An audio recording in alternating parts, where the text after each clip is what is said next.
Já lhe perguntaram o que você faria de maneira diferente se pudesse reviver a sua vida? Fico admirado quando as pessoas respondem que não fariam nada de maneira diferente. Não posso imaginar alguém que não tenha nada que não desejaria mudar. Não é mesmo verdade que todos nós temos algo que sentimos remorso? Evidentemente, como cristãos que entendemos o nosso pecado, aproveitaríamos a chance de reviver alguma parte de nosso passado. Talvez tenhamos palavras que apreciaríamos desdizer ou cenas dolorosas que gostaríamos de reescrever. Estes desejos se referem à nossa necessidade de arrependimento. É vitalmente importante que entendamos o conceito bíblico de arrependimento. Isto é central não apenas ao Novo Testamento, mas a toda a Escritura.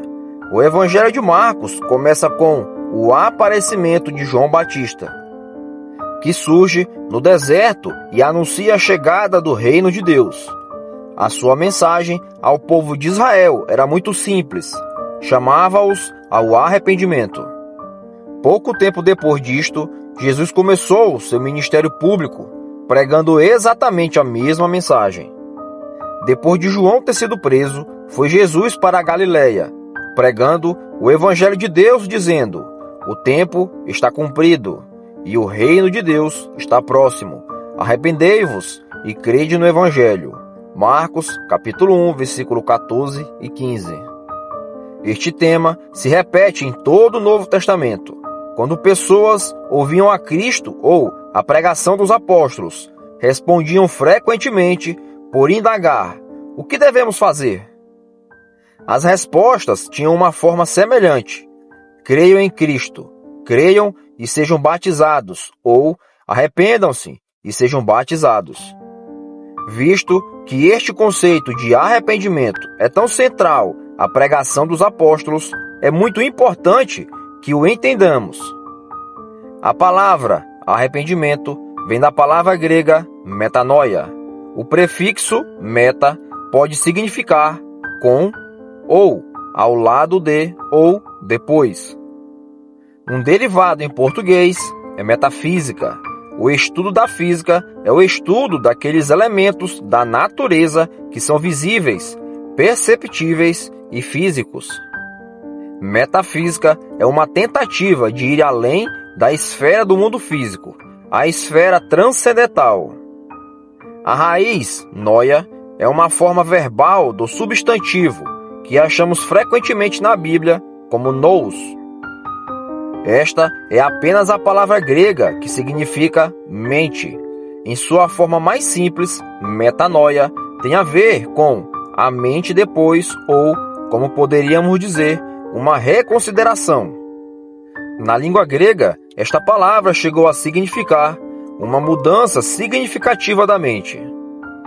Portanto, no sentido mais rudimentar, o conceito de arrependimento na Bíblia significa mudar a mente. No entanto, logo veremos que isto não é apenas uma questão de julgamento intelectual, tal como mudar nossa abordagem depois de tentarmos resolver um problema. Falando de um modo geral, metanoia tem a ver com a mudança da mente de uma pessoa com relação ao seu comportamento. Contém a ideia de arrepender-se. Arrepender-se de algo implica sentir remorso por uma ação específica. Leva consigo não somente um assentimento intelectual, mas também uma resposta emocional. O sentimento mais frequentemente associado com o arrependimento é o de remorso, pesar e um senso de tristeza por haver agido de uma maneira específica. Logo, o arrependimento envolve tristeza por uma forma de comportamento anterior. O conceito de arrependimento está enraizado profundamente na experiência de Israel. No Antigo Testamento, quando estudiosos examinam o conceito de arrependimento no Antigo Testamento, fazem usualmente uma distinção entre dois tipos de arrependimento. O primeiro é o arrependimento cultual ou ritualista, e o segundo é o arrependimento profético. Primeiramente, vamos considerar o arrependimento cultural ou ritualista. O termo cultual, usado em seu sentido teológico verdadeiro, refere-se a padrões comportamentais ou à vida religiosa de determinada comunidade. O culto de Israel, no Antigo Testamento, era sua prática comunal de observâncias religiosas. Foi Deus mesmo quem instituiu o culto de Israel. Por meio de sua lei, Deus especificou não somente como as pessoas deveriam se comportar em referência à moral, mas também como deveriam se comportar em referência à religião. Por exemplo, havia instruções a respeito de como orar, como oferecer sacrifícios e como realizar os serviços de adoração no templo. Tudo isto era parte das práticas culturais de Israel. De modo semelhante, a estrutura religiosa da vida no Antigo Testamento incluía muitas práticas que tinham como alvo facilitar o arrependimento. A ira de Deus se acenderia contra seu povo por causa da desobediência infiel, e como resultado, o povo seguiria as instruções sobre como remover de si a ira de Deus. Ele perdoaria os pecados do povo, e a paz com ele seria restaurada na comunidade. Os rituais de arrependimento no Antigo Testamento incluíam frequentemente uma chamada ao jejum durante uma assembleia solene. Quando os israelitas estavam no deserto, congregavam-se na frente do tabernáculo. Depois, em tempos posteriores no templo, então os profetas anunciavam o julgamento de Deus e convocavam o povo a um jejum geral. Para remover a ira de Deus, todos ficariam sem alimentos por um período específico de tempo, como um sinal nacional de arrependimento. Israel, o povo de Deus, também foi instruído a vestir certos tipos de roupa que funcionariam como um símbolo externo de um arrependimento interior de coração. Por exemplo, lemos sobre pessoas que vestiam pano de saco e cinzas. Por exemplo, muitos usavam roupas ásperas e desconfortáveis como um tipo de medida punitiva, infligindo desconforto como uma marca de arrependimento. Alguns poderiam também pegar cinzas e espalhar sobre as suas vestes ou sobre a testa. Este processo ritualista era um sinal de autoabatimento. Por exemplo, depois que Deus falou com Jó a partir do redemoinho, este disse: "Por isso, me abomino e me arrependo no pó e na cinza." Jó, capítulo 42, versículo 6. Juntamente com a mudança das vestes, havia um tipo específico de canção que era cantada. Era uma canção de lamento, uma canção que expressava tristeza. Às vezes, o lamento era usado quando alguém morria ou quando acontecia uma catástrofe.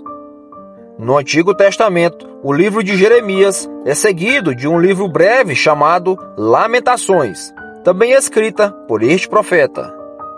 Neste livro, Jeremias lamenta o fato de que a ira de Deus fora derramada sobre o seu povo impenitente na destruição de Jerusalém. Isto é um ótimo exemplo desse tipo de tristeza pelo pecado.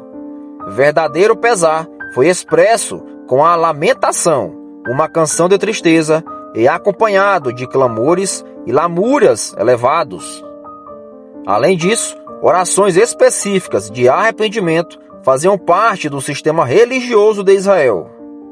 O livro de Salmos, como um tipo de inário para o povo de Deus, contém orações e poesias colocadas em músicas e cantadas como parte da liturgia da comunidade de Israel. É formado de diferentes gêneros: salmos de lamento, salmos de ação de graças e salmos reais, entre outros. Há salmos que celebram a bondade da lei de Deus, mas também salmos chamados penitenciais, que são um tipo de lamento. Salmos penitenciais incluem um reconhecimento de pecado contra Deus, uma resolução de apartar-se do comportamento errado e uma súplica humilde de que Deus restaure o povo ao estado de graça. O mais famoso dos salmos penitenciais é o Salmo 51. Neste salmo, Davi registra sua confissão emocional de pecado, após ter sido confrontado pelo profeta Natã, em razão de seus pecados contra Urias e Batseba. Com formas específicas de arrependimento, vem o perigo de externalismo. Como veremos, deve ser dada importância primária ao coração. No entanto, ignorarmos frequentemente a capacidade de demonstrarmos nosso arrependimento, neste assunto, podemos, como as pessoas do Antigo Testamento, achar proveitoso ter maneiras mais estruturadas de demonstrar essa mudança de coração.